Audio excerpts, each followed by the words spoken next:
You're listening to Short Inspirations from Ralph, Snakes and Ladders, Part 6. Finally, in this series, in these podcasts, we have death. The snake wins. Or does it? You see, the snake starts with desire and then enticement and then conception, then sin, and finally death. It's the way of all of us. It's the way of all mankind. We are born in sin. We are sinners by action, but we are born in sin. We start that way. Equally, the ladder. 2 bits of wood with rungs. Starts with desire also.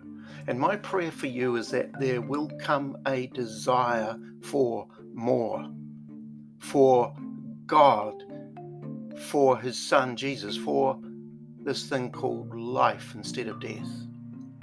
Then comes the calling, that voice into your inner world.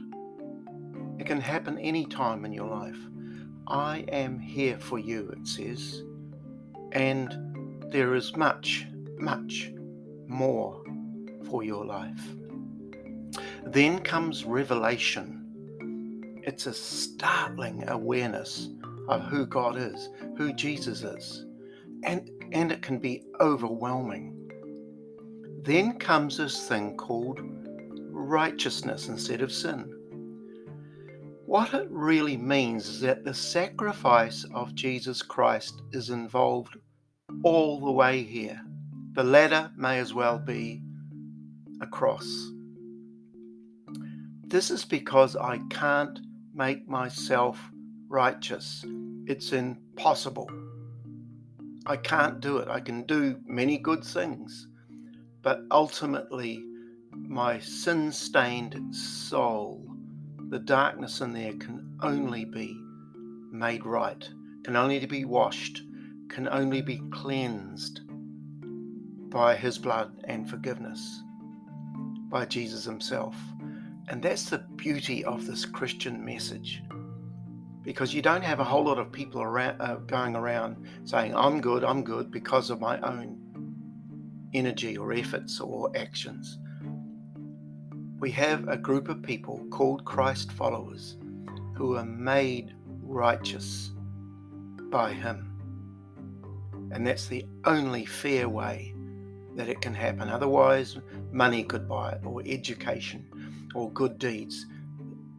Some of that might be okay, but it does not meet the desires of the soul to live forever with Him.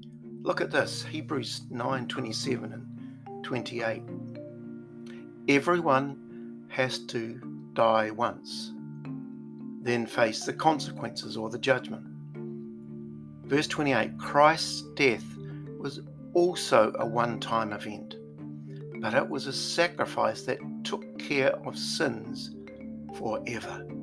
And so when He next appears, the outcome for those eager to greet Him is precisely salvation. And so there comes life instead of death. There comes purpose and destiny and eternity instead of hopelessness. We can have eternity in our hearts, touching eternity now. But the issue is this: life or death are our choice. We make the choice. You can choose the ladder, or you can stay on the snake. Whereas when a person positions themselves at the bottom of the ladder, at the desire for God rung, it's like a great opportunity, a great door is opened into the future. It's wonderful. It leads to life. And even David said this, Psalm 23:4, Though I walk through the valley of the shadow of death, I will fear no evil, for you are with me. May you today be a person who chooses life. It's not perfection in the days that we have here on earth, but it is a chance to touch the Creator, to touch Jesus, and to stay with Him forever. Pray yourself. You can do that. Talk to someone. Read the very book where calling and revelation come from. That's the Bible. Never give up.